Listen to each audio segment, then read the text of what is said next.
നാളെ എന്റെ 5th സെമ്മിന്റെ exam start ചെയ്യുക. കറക്റ്റ് ആയിട്ട് പറയുകയാണെങ്കിൽ കൃത്യം 2 മാസം ഉണ്ടായിരുന്നു എല്ലാ വിഷയങ്ങളും പഠിച്ചു തീർത്ത് റിവിഷൻ നടത്താൻ. പക്ഷെ ആ സമയം നമ്മൾ പഠിക്കത്തില്ല, കളിച്ചിരിച്ചു നടക്കും. എന്നിട്ട് അവസാനമാകുമ്പോ ഒരു വെപ്രാളമുണ്ട്. എന്ത് ചെയ്യണോന്നറിയാതെ തെക്കോട്ടും വടക്കോട്ടും വെറുതെ നടക്കുന്ന പോലെ നടക്കും. എന്താ പഠിക്കേണ്ടത്, എന്താ ഇമ്പോർട്ടന്റ്, എവിടെന്നാ പഠിക്കേണ്ടത്, ശരിക്കും പറയുകയാണെങ്കിൽ ബുക്ക് പോലും ഇല്ല. പിന്നെ പഠിച്ചാൽ മാത്രം പോരല്ലോ, എന്തേലും ഓർമ്മയും കൂടെ വേണ്ടേ. കഷ്ടപ്പെട്ട് 1 മണിക്കൂറൊക്കെ എടുത്തായിരിക്കും ഒരു കുഞ്ഞു ടോപ്പിക്ക് നമ്മൾ തലയിൽ കയറ്റുന്നത്.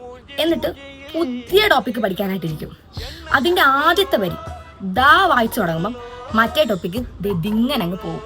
പിന്നെ ആകെ മൊത്തം കരച്ചിലായി, പിഴിച്ചിലായി, ബഹളമായി. നമ്മൾ നമ്മുടെ വിഷമം നമ്മുടെ വീട്ടുകാരോട് പറയും, എന്തിനാ ഈ കോഴ്സ് എടുത്തത്, വേറെ വല്ല കോഴ്സും എടുത്താൽ മതി, എനിക്കിത് പഠിക്കാൻ വയ്യ, ഞാൻ ഇവിടെ അങ്ങ് നിർത്തുക. അപ്പൊ അവർ തിരിച്ച് നമ്മളോടൊരു ചോദ്യം ചോദിക്കും. ഒരിക്കലും ഉത്തരവില്ലാത്ത ഒരു ഉത്തരം മുട്ടിക്കുന്ന ഒരു മാസ്മരിക ചോദ്യം. സമയമില്ലാഞ്ഞിട്ടൊന്നും അല്ലല്ലോ, പഠിക്കാഞ്ഞിട്ടല്ലേ. ഈ കോലാഹലങ്ങൾക്കൊക്കെ ശേഷം അവസാനം ഞാൻ എന്നെ സമാധാനിപ്പിക്കാൻ വേണ്ടി ഒരു ഡയലോഗ് അങ്ങ് പറയും. ഈ സെം ഇങ്ങനെ അങ്ങ് പോട്ടെ, അടുത്ത സെം ഉണ്ടല്ലോ, അടുത്ത സെം തൊട്ട് അങ്ങ് നന്നാവാം എന്ന് പറയാൻ തുടങ്ങിയിട്ട് ഇപ്പൊ 3 കൊല്ലമായി. എന്റെ അമ്മ രാവിലെ എന്നോട് പറഞ്ഞതേ ഉള്ളൂ, എല്ലാ കൊല്ലവും നീ ഇത് തന്നെയല്ലേ പറയുന്നത്, കേട്ട് കേട്ട് ഞങ്ങളും അടുത്ത്.